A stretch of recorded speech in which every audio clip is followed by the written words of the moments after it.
You are listening to 600 Second Saga. Today's feature is Suikawari by Fanni Sütő.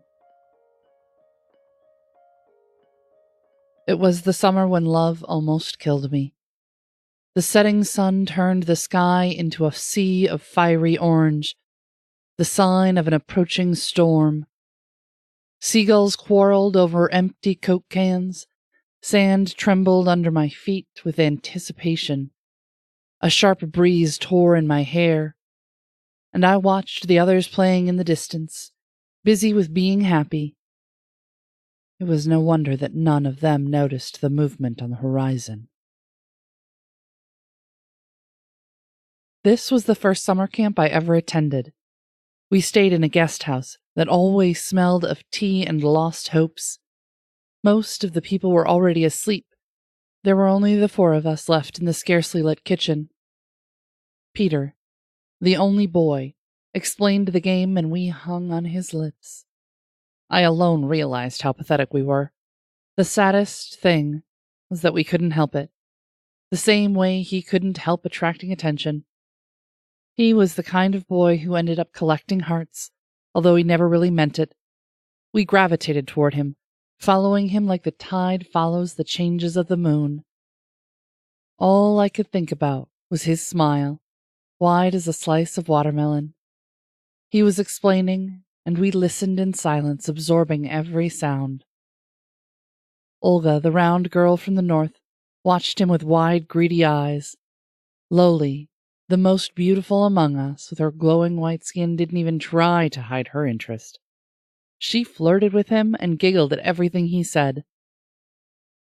I, on the other hand, acted cool. At least that's what I told myself. I didn't want to attract his attention, and anyway, I couldn't. I was skinny and insignificant. I preferred to steal an occasional look from the shadows. The game he taught us promised a lot of fun. Olga blushed and fidgeted nervously. Lowly played with her hair and licked her lips. I just sat there. The name of the game was Spoons, and we played with a deck of cards and 3 spoons. You needed to collect 4 cards of the same suit. But they were only there to pass the time. The spoons were the real deal. If you had the 4 cards, you took a spoon from the table as stealthily as possible. The others tried to follow as quickly as possible. Those who had spoons won. Those who didn't lost. In the first few rounds, it was always me. I concentrated too much on the cards and realized too late the spoon was gone. I was also afraid to reach out at the same time he did. The others grabbed every opportunity to touch him. We girls played for a prize other than rusty kitchenware. Peter was our beloved shining sugar spoon, yet none of us could seize him. In the nervous silence, I could hear every tick of the clock. Will you be mine? Will you be mine? Sleep avoided me that night. My futon had turned too soft, as if it wanted to drown me with its embrace. Getting up quietly, I slid past the slumbering Olga, tiptoed down the stairs, and glided through the door. A streak of moonlight broke through the canopy of clouds, as a finger of God, and I floated after it like in a dream. After long minutes of walking, the damp forest ground turned to cool sand. The ocean, glistening at my feet, bade me closer, and the waves took me in their arms like a mother.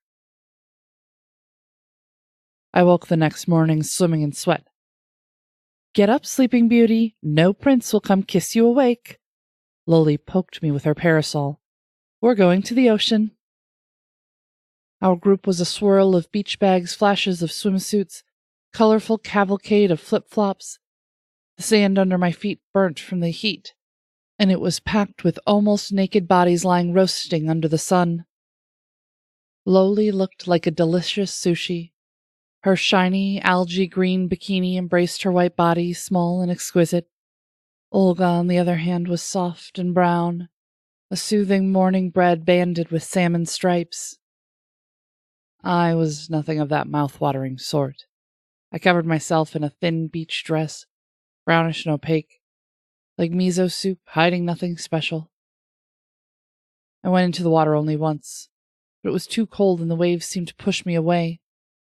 I swam out and fell asleep in the shadows of an ice cream booth. Peter's laughter jerked me out of a dream. He walked hugging a huge watermelon. Another game was coming up. Suikawari, watermelon splitting. Eyes blindfolded, you're given a stick, and the others spin you around a few times. When you get dizzy enough, you stumble around, trying to hit the melon. Lolly went first, giggling when following Peter's orders. I didn't want to play. To give him even more power.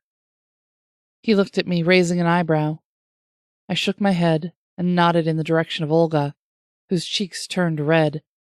He smiled and gave the stick to her. They laughed so loudly that it made the air heavy. A sudden gust of wind caressed my skin, and for a moment I thought the earth trembled. Peter fumbled for the watermelon. The others were having immense fun. I almost fell asleep when I heard somebody calling my name. I glanced up to see the others still immersed in their game. I heard my name again. A soft whisper from the waves. It was a warning. I was the first and the only one to see the huge wave at the edge of the sky rolling toward us. I didn't have time to warn the others. I grabbed my backpack and ran, breaking away from him at last. On my way to safety, I prayed to the spirits of the ocean to somehow keep them safe. This was Suikawari by Fanni Sütő.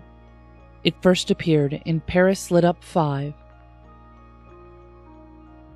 Fanni Sütő writes poetry, short stories, and a growing number of novels in progress. She publishes in English and Hungarian, and finds inspiration in reading, paintings, and music. She writes about everything which comes her way or goes bump in the night. She tries to find the magical in the everyday and likes to spy on the secret life of cities and their inhabitants.